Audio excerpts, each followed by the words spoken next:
مودی تسی کر لو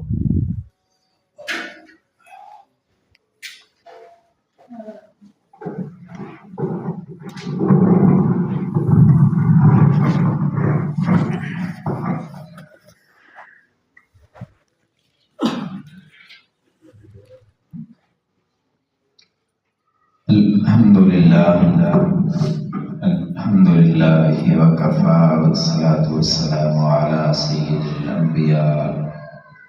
سيد الأنبياء والمرسلين.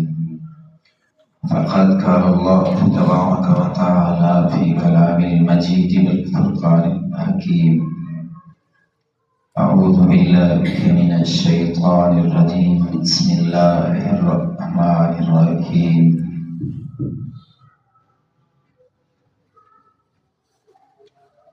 قل إن الموت الذي تفرون منه فإنه ملاقيكم. صدق الله مولانا العظيم وبلغنا رسوله النبي الكريم ونحن على ذلك لمن الشاهدين والشاكرين والحمد لله رب العالمين. رب اشرح لي صدري ويسر لي أمري واحلل عقدة من لساني يفقهوا قولي. رب زدني علما رب زدني علما رب زدني علما. سبحانك لا علم لنا إلا ما علمتنا إنك أنت العليم الحكيم. إن الله وملائكته يصلون على النبي يا أيها الذين آمنوا صلوا عليه وسلموا تسلیما. تمام ساتھی دل کی گہرائیوں سے بآواز سے بلند درود پاک پڑھ لیجیے. اللهم صل على محمد وعلى آل محمد كما صليت على إبراهيم وعلى آل إبراهيم إنك حميد مجيد. اللهم بارك على محمد وعلى آل محمد كما باركت على إبراهيم وعلى آل إبراهيم إنك حميد مجيد. میرے واجب الاحترام بزرگوں، عزیز نوجوان بھائیوں، ساتھیوں، انسانی زندگی میں ہم دیکھتے ہیں، مشاہدہ کرتے ہیں کہ انسان کی زندگی کی ابتدا سے لے کے انسان کی زندگی کی موت تک انسان اپنی زندگی کے لیے، جینے کے لیے، اپنے کام کرنے کے لیے کوئی نہ کوئی پلاننگ کا منصوبہ بندی کرتا ہے. مثال کے طور پر انسان جب پیدا ہوتا ہے تو اس کے والدین اس بچے کے لیے منصوبہ بندی شروع کر دیتے ہیں. جو زندگی کے مختلف معاملات آتے جاتے ہیں، منصوبہ بندیاں جاری رہتی ہیں، بلکہ زیادہ تر مستقبل میں منصوبہ بندی بن جاتی ہے. اب بچہ ابھی تک خود نہ سمجھ سکتا ہے، نہ بول سکتا ہے، نہ کوئی منصوبہ بندی کر سکتا ہے، لیکن اس کے والدین منصوبہ بندیاں بنانا شروع کر دیتے ہیں کہ یہ میرا بچہ ہے، یہ میری بیٹی ہے، میں نے پرورش شروع کرنی ہے. اس کے کپڑوں کے حوالے سے، کھانے پینے کے حوالے سے، مدرسے، مکتب یا اسکول میں پڑھانے کے حوالے سے. جو بچہ بڑا ہوتا جاتا ہے، والدین اس کے مطابق منصوبہ بندی کرتے چلے جاتے ہیں، بلکہ دماغ میں یا کبھی بیٹھتے ہیں تو اس کے دور تک مستقبل کی منصوبہ بندیاں شامل ہوتی ہیں. یہاں تک کہ اس کو بڑھا کے یہ بناؤں گا، شادیوں تک کی منصوبہ بندی طے کر لی جاتی ہے یا کوشش کی جاتی ہے کچھ نہ کچھ. جس طرح شادی کریں گے، فلاں جگہ کریں گے، یہ ساری چیزیں بچے کی اپنی زندگی ہے، ابھی خود وہ منصوبہ بندی کر بھی نہیں سکتا، لیکن کرنے والے کر رہے ہیں۔ لیکن ایک سوال کرنے لگا ہوں میں آج، کبھی آج تک آپ نے کسی والدین کو اپنے بچے کے بارے میں جو چیزیں اس نے کرنی ہوتی ہیں زندگی میں، منصوبہ بندیاں کرتے ملیں گے آپ کو والدین کہ میں نے بچے کو حافظ بنانا ہے، میں نے بچے کو عالم بنانا ہے، میں نے بچے کو انجینئر بنانا ہے، وکیل بنانا ہے، میں اپنے بچے کو پڑھا کے باہر ملک میں بھیجوں گا، میں اپنے بچے کی شادی یوں کروں گا، میں تو اس طرح کی شادی کرنا چاہتا ہوں۔ آپ ان گنت لوگوں کے ذہنوں میں بچوں کے بارے میں منصوبہ بندیاں دیکھیں گے، سنیں گے، لیکن کبھی آج تک کسی ایسے والدین کو دیکھا ہے کہ اپنے بچے کے بارے میں اپنی منصوبہ بندی میں شامل یہ کیا ہو کہ یہ بچے کو پڑھا رہا ہوں گا، یہ کروں گا، یہ کروں گا، اور درمیان میں اگر اس کی موت واقع ہو گئی تو موت کے بارے میں کسی والدین کو بچے کی موت کے متعلق کوئی منصوبہ بندی کرتے دیکھا ہے؟ کیوں نہیں؟ کہ بچے نے منصوبہ بندی کی ہو والدین نے کہ یار موت بھی آ سکتی ہے، تو اگر موت آئے گی تو میری یہ منصوبہ بندی اس کے لیے۔ یہ میں ابھی بات کر رہا ہوں والدین کی، سرپرستوں کی، پرورش کرنے والوں کی۔ یہی بچہ جب ہوش سنبھالتا ہے یہ بھی پھر اپنی زندگی کے بارے میں کچھ نہ کچھ پلاننگ شروع کر دیتا ہے، پہلے خیالوں میں، تصور میں، پھر اپنے دوستوں میں، گھر والوں میں، پھر آہستہ آہستہ اس کا دماغ پکا ہوتا چلا جاتا ہے اور وہ منصوبہ بندی اس کی کہیں نہ کہیں واضح ہوتی چلی جاتی ہے۔ اب یہ جوان ہوتا جاتا ہے، اس کی منصوبہ بندیاں بنتی چلی جاتی ہیں، کچھ پر عمل درآمد کرتا چلا جاتا ہے، کچھ اس سے چھوٹ جاتی ہے۔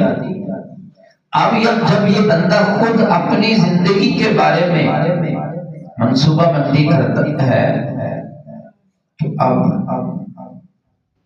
انسان اپنی زندگی کے بارے میں جب منصوبہ بندی کرتا ہے نا تو بہت تھوڑے لوگ ہیں جو اپنی ساری زندگی کی منصوبہ بندی میں موت کو شامل کرتے ہیں۔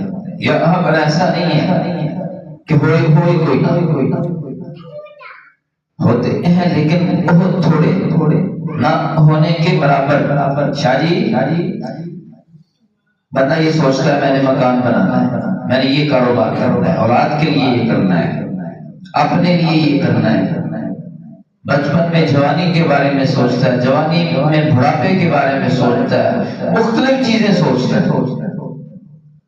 کتنے لوگ ہیں کہ جو موت کے بارے میں سوچتے ہیں یا موت کے بارے میں منصوبہ بندی کرتے ہیں؟ لیکن میں آپ کو بتاؤں اللہ تعالیٰ انسان کو یہ کہتے ہیں کہ تیری زندگی میں جہاں تیرے باقی کام ہیں تجھے موت کی منصوبہ بندی کرنی چاہیے۔ ہمارا دین یہ کہتا ہے، ہمارے پیارے نبی صلی اللہ علیہ وسلم یہ کہتے ہیں کہ زندگی کے ہر موڑ پہ، ہر صبح، ہر شام، ہر کام کرتے ہوئے، زندگی کا ہر منصوبہ بناتے ہوئے یہ ذہن میں رکھو کہ موت بھی آئے گی، اور منصوبہ بندی میں اپنی موت کو شامل رکھو کہ اگر میں 20 سال کا ہوا ہوں ابھی اور میں منصوبہ بندی کر رہا ہوں تو اگر میری 25 سال کی عمر میں موت ہو گئی تو پھر 30 سال کی عمر میں موت ہو گئی تو پھر 30 سال کی عمر میں پہنچا ہوں اور آگے 35 سال کی عمر میں موت آئی تو پھر۔ اور یہ منصوبہ بندی دو طرح سے،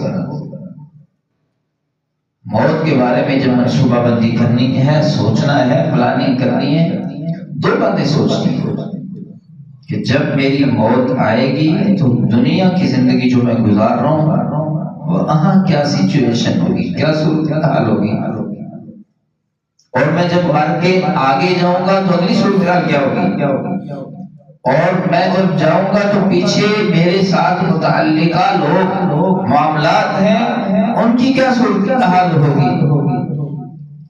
یہ والی منصوبہ بندی اکثر ہم نہیں کرتے، کرنی چاہیے۔ میرے سمیت حوصلہ ہی نہیں پڑتا، بندہ سوچ ہی نہیں سکتا کہ میں مروں گا، اور پھر اپنی موت کے بارے میں بندہ منصوبہ بندی کرے، اپنی موت کے بارے میں اپنے گھر والوں کو بتائے کہ میں اگر فوت ہو گیا تو پھر یوں کرنا ہے، خود بھی اپنے بارے میں سوچے۔ لیکن جو موت کو یاد رکھنے والے لوگ ہیں، جو ایمان والے لوگ ہیں، وہ اپنی زندگی کی دیگر منصوبہ بندیوں کی طرح موت کی منصوبہ بندی کرتے ہیں، موت کی تیاری کرتے ہیں۔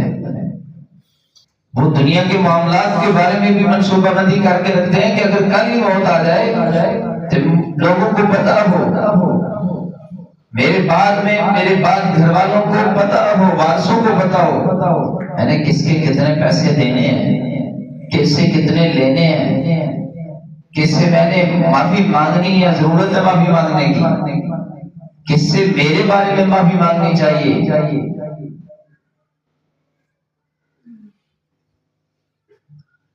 یہ منصوبہ بندی ہونی چاہیے کہ زندگی میں یہ منصوبہ بندی ذہن میں ہونی چاہیے۔ اس لیے سوچ کے رکھنا چاہیے کہ ابھی آج جہاں میں کھڑا ہوں اگر کل موت آتی ہے تو میرے دنیا کے ساتھ جڑے معاملات ان کا کیا بنے گا، اور ان کا حل سوچ کے رکھنا چاہیے۔ اگر کسی کی امانتیں پڑی ہوئی ہیں تو گھر میں بتانا چاہیے کہ میرے پاس فلاں فلاں کی امانت ہے۔ کسی سے کچھ لینا ہے تو بتانا چاہیے کہ فلاں فلاں سے لینا ہے، اور میرے جانے کے بعد اگر چلا گیا تو فلاں سے لے لینا، فلاں کو معاف کر دینا۔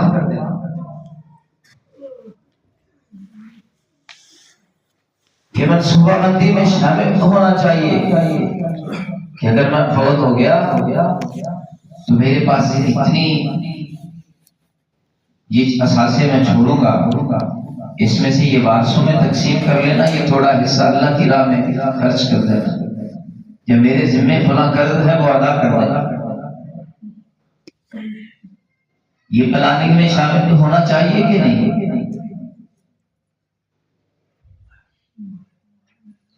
اور اسی طرح خود یوں تیار ہونا چاہیے کہ یار اگر میں دنیا چھوڑوں گا تو بعد میں میرے متعلقہ جو جڑے ہوئے لوگ ہیں ان میں سے کسی کو کوئی پریشانی تو نہیں ہوگی میری وجہ سے، میرے جانے کے بعد بھی کوئی مجھے بددعائیں تو نہیں دے رہا ہوگا، میری موت کسی کی پریشانی کا سبب تو نہیں بنے گی؟ بن جاتی ہے نا شاہ جی، بڑے لوگوں کی موت کئی دوسروں کی پریشانی کا سبب بن جاتی ہے۔ معاملات میں ایسے الجھاؤ ہوتے ہیں۔ اسی طرح یہ سوچنا چاہیے کہ جب میں مروں گا میرے ساتھ اگلی زندگی میں کیا ہوگا، یعنی آج جہاں کھڑا ہو کر کل موت آتی، 10 دن کے بعد آتی، مہینے کے بعد آتی، سال کے بعد آتی، 5 سال کے بعد آتی، تو اپنے معاملات زندگی میں جہاں دیگر پلاننگ ہوتی ہے، منصوبہ بندی ہوتی ہے، وہاں موت کی منصوبہ بندی شامل ہونی چاہیے۔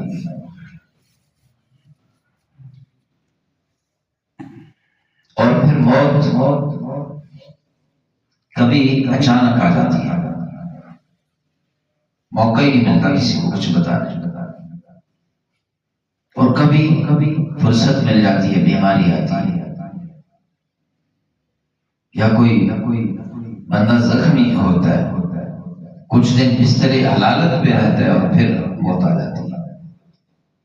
اور یہ منصوبہ بندی میں دونوں باتیں شامل ہونی چاہیے کہ اگر اچانک موت آئی پھر کیا صورتحال ہوگی. کیا میں نے توبہ کر رکھی ہے؟ کیا میرے لوگوں کے ساتھ معاملہ ٹھیک ہے؟ کیا کوئی ایسا شخص تو نہیں ہے میں دنیا سے چلا گیا تو میرے پاس میرے لیے اس سے معافی بھی نہیں مانگ سکیں گے؟ کیا حل ہوگا اس کا؟ بولا کسی کی امانت میرے پاس ہے، اچانک اگر موت آ گئی تو وہ امانت اس کو کس طرح پہنچے گی؟ فلاں دیگر لوگوں کا معاملہ میرے ہاتھ میں، کسی اور کو پتہ نہیں، اور اگر مجھے اچانک موت آ گئی تو ان کا کیا بنے گا؟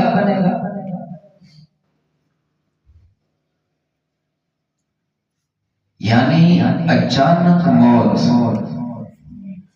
وہ بھی آ سکتی ہے، اور اچانک موت حادثے کی موت بھی ہوتی ہے. کبھی کبھار بندہ اچانک راہ جا رہا ہوتا ہے، کوئی مکان چھت گرتا ہے، بندہ مر جاتا ہے. کبھی کبھار کوئی مارنے والا مار دیتا ہے، پتہ ہی نہیں ہوتا. کبھی اپنا دفاع کرتے ہوئے بندہ مر جاتا ہے. اسی طرح کبھی کبھی بندہ پھر بستر حلالت میں ہوتا ہے. جو اچانک موت ہے نا، حادثے کی موت ہے. اللہ کے نبی صلی اللہ علیہ وسلم نے فرمایا اکثر کہ اس سے پناہ مانگنا. بہت سارے معاملات اس طرح ہو جاتے ہیں، وارثوں کے لیے بہت بڑا حادثہ بن جاتا ہے. بہت ساری چیزیں جو کرنے کا موقع نہیں ملتا، لیکن ساتھ ساتھ دل جوئی کے لیے، تسلی کے لیے یہ بھی بتا دیا کہ بے شمار اچانک حادثے کی موتوں کو شہادت کی موت قرار دے دیا، تاکہ ساتھ تسلی بھی دے. بڑا پیارا دین ہے ہمارے پیارے نبی صلی اللہ علیہ وسلم نے بڑی خوبصورت تعلیمات دی ہمیں. بڑا بیلنس رکھا ہے، اعتدال رکھا ہے. ایک طرف حادثے کی موت سے پناہ مانگی، اللہ سے دعا کرو کہ اللہ حادثے کی موت، اچانک موت سے محفوظ رہے. لیکن بے شمار اچانک اموات کو شہادت کی موت قرار دے.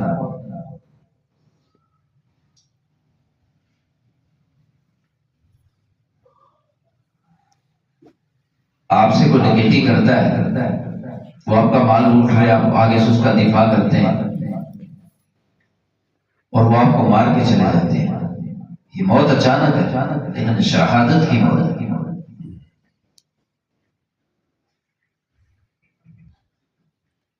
اور اس طرح کی موت کے بارے میں یہ ہے کہ اس کو دیت لے کے بھی نہیں چھوڑنا چاہیے، اس کا قصاص ہے. اور اس طرح کی شہادت کی جو موت ہے اس کے بارے میں یہ ہے کہ اس کو غسل دینے کی بھی ضرورت نہیں ہے. اس طرح کی شہادت، ہاں ایسی شہادت کہ کوئی اس انداز میں قتل کرے، کوئی ایسا قتل ہو کہ جہاں قصاص نہیں بنتا، دیت بن سکتی ہے، تو وہاں پر شہادت والے قوانین نافذ نہیں ہوں گے، اجر شہادت والا مل جائے گا. تو خیر میں بات کر رہا ہوں کہ پہلے تو موت کی پلاننگ ہونی چاہیے کہ یار کسی وقت موت آ سکتی ہے، حادثے کی موت بھی آ سکتی ہے اور ذرا مہلت والی موت بھی آ سکتی ہے. بیماری لگی، کوئی لوگ 10 دن بیمار رہتے ہیں، کوئی مہینہ بھی، کئی سال بھی کئی بیمار رہتے ہیں. اب جن کو اس طرح کی موت آتی ہے ان کے لیے بھی پھر 2 طرح کی باتیں ہیں. جن کو کوئی بیماری لگی، زخمی ہو گئے، کوئی موقع مل گیا، وہ بھی 2 طرح کے ہو گئے.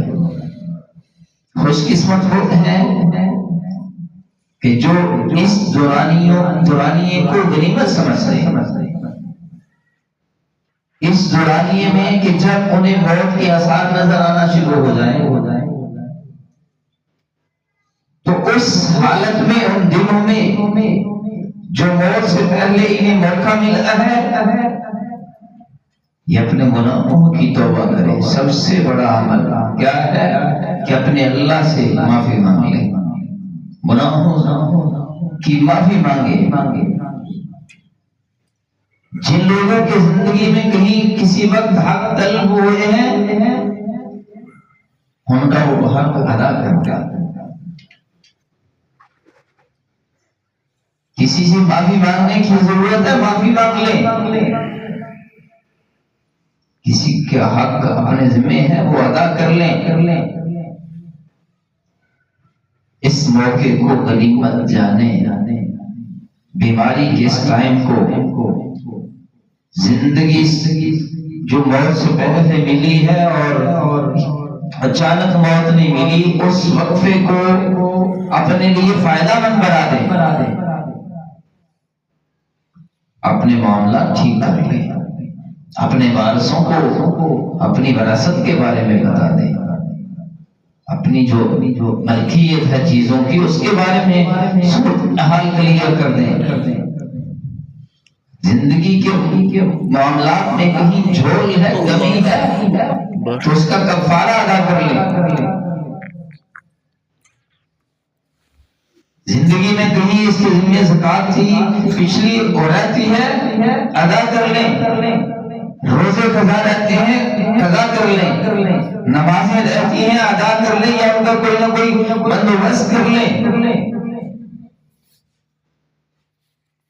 یہ سعادت مند بندہ ہے، یہ خوش قسمت بندہ ہے، خوش نصیب بندہ ہے. اور جسے یہ موقع ملے اور وہ اسے گنوا دے. ڈاکٹر نے جواب دے دیا یہ ٹھیک نہیں ہو سکتا، پتہ ہے کہ اب موت کے علاوہ چارہ نہیں ہے، لیکن یہ کبھی غیبتیں کرتا ہے، کبھی جناب یہ فلم لگا کے فلمیں دیکھ رہا ہے، کبھی گانے سن رہا ہے. میں ایک کینسر کے ایسے مریض کا پتہ لینے گیا، ینگ نوجوان لڑکا تھا، کئی سال پہلے کی بات ہے، اور ڈاکٹروں نے جواب دیا ہوا تھا، پتا تھا چند دن کا مہمان ہے، اور واقعی چند دن کے بعد وہ ہو گیا. لیکن جب ہم پتہ لینے گئے تو کمرے میں اکیلا تکیے کے ساتھ ٹیک لگائے، ہاتھ میں ریموٹ اور سامنے فلم دیکھ رہا تھا. یہ میں اپنی بات کروں، اپنی آنکھوں سے میں نے اس نوجوان کو دیکھا.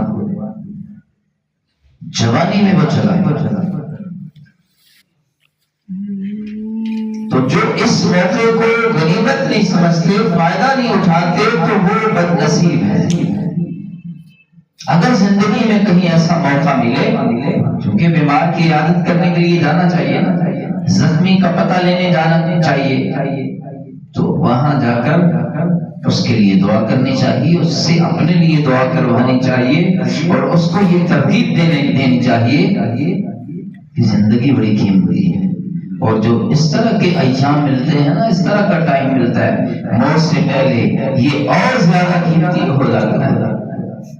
اللہ تعالیٰ سے دعا ہے کہ اللہ ہماری زندگی کو قیمتی بنائے، اور اللہ تعالیٰ ہماری آخرت کو سنوار دے.